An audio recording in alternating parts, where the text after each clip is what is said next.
ready, sound ready, 3, 2, 1, action.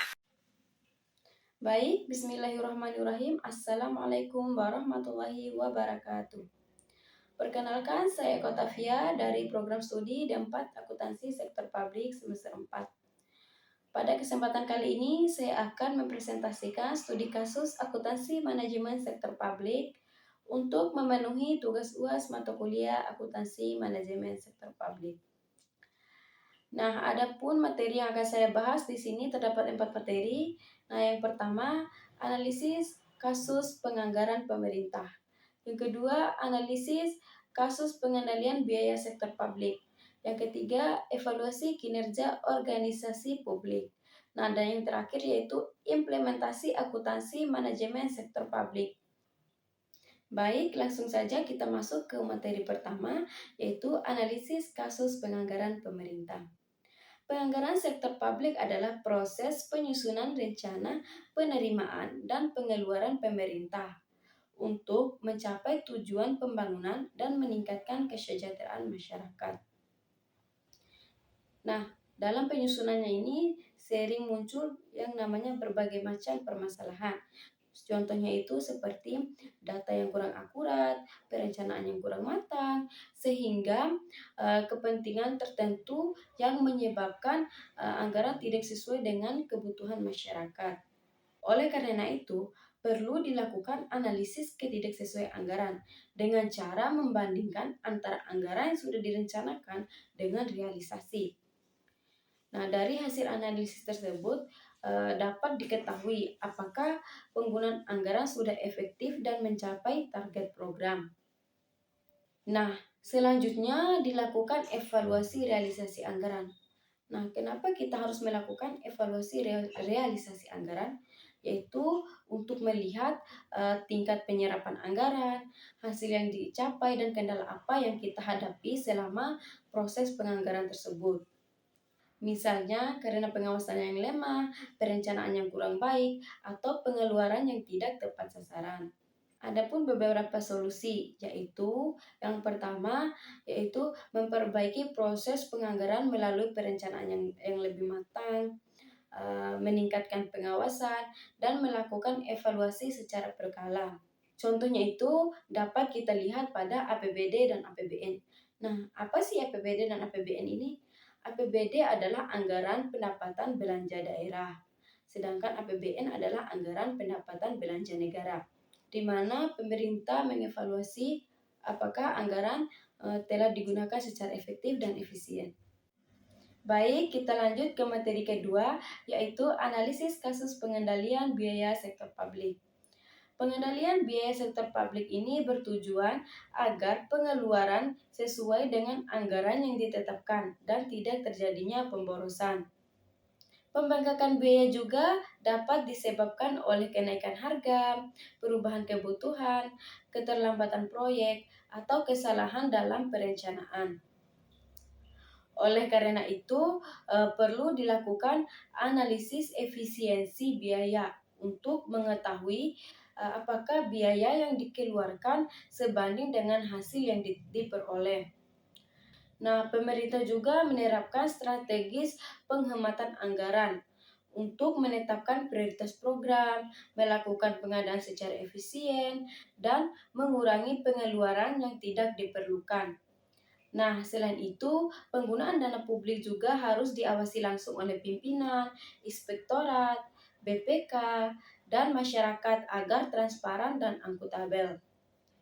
Hasil dari pengawasan tersebut dievaluasi kembali. Kenapa harus dievaluasi kembali? Karena untuk mengetahui apakah pengendalian biaya telah berjalan dengan baik. Nah, jika masih terdapat pemborosan, pemerintah harus mencari solusi.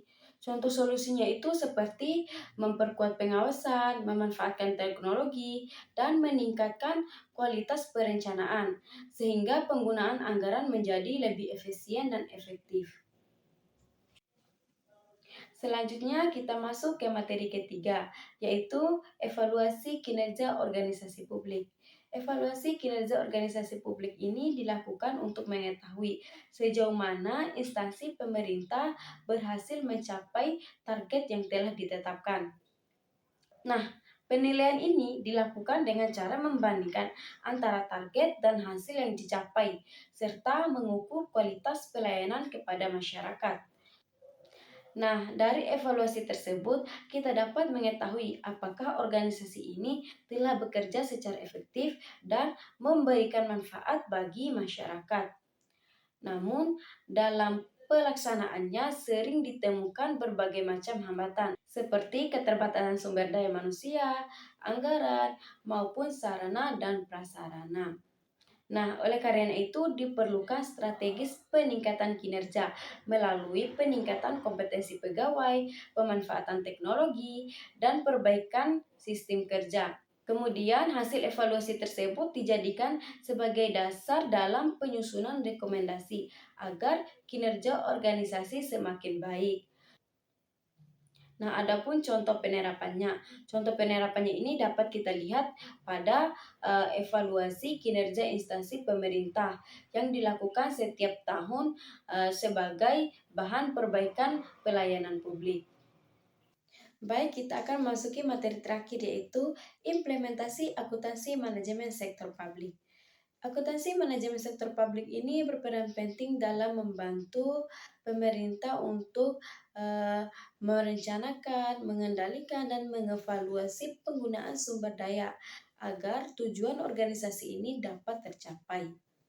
Nah, dalam penerapannya ini masih terdapat beberapa tantangan seperti keterbatasan sumber daya manusia, perubahan kebijakan, dan kurang optimalnya sistem informasi. Nah, untuk mengatasi hal tersebut, pemerintah dapat menerapkan sistem pengendalian manajemen agar setiap kegiatan berjalan sesuai dengan rencana, serta melakukan pengukuran kinerja menggunakan indikator yang jelas. Adapun salah satu metode yang digunakan adalah yaitu balance scorecard. Balance scorecard ini yaitu alat untuk mengukur kinerja organisasi dari berbagai aspek, tidak hanya keuangan tetapi juga pelayanan, proses internal, serta pembelajaran dan perkembangan. Penerapan akuntabilitas dan transparansi juga sangat penting agar masyarakat mengetahui bagaimana anggaran tersebut digunakan melalui analisis permasalahan yang terjadi. Nah, pemerintah juga ini dapat menentukan solusi yang tepat untuk meningkatkan kualitas pelayanan publik. Nah, seluruh hasil analisis tersebut kemudian dipresentasikan dan didiskusikan sebagai bahan evaluasi perbaikan di masa mendatang. Nah, dari keempat materi tersebut dapat disimpulkan bahwa penganggaran, pengendalian biaya, evaluasi kinerja, dan implementasi akuntansi manajemen sektor publik ini sangat berperan penting dalam mewujudkan pengelolaan keuangan pemerintah yang efektif, efisien, akuntabel, dan transparan. Demikian penjelasan materi mengenai studi kasus akuntansi manajemen sektor publik ini. Jika ada salah, mohon dimaafkan. Billahi taufiq wal hidayah. Wassalamualaikum warahmatullahi wabarakatuh.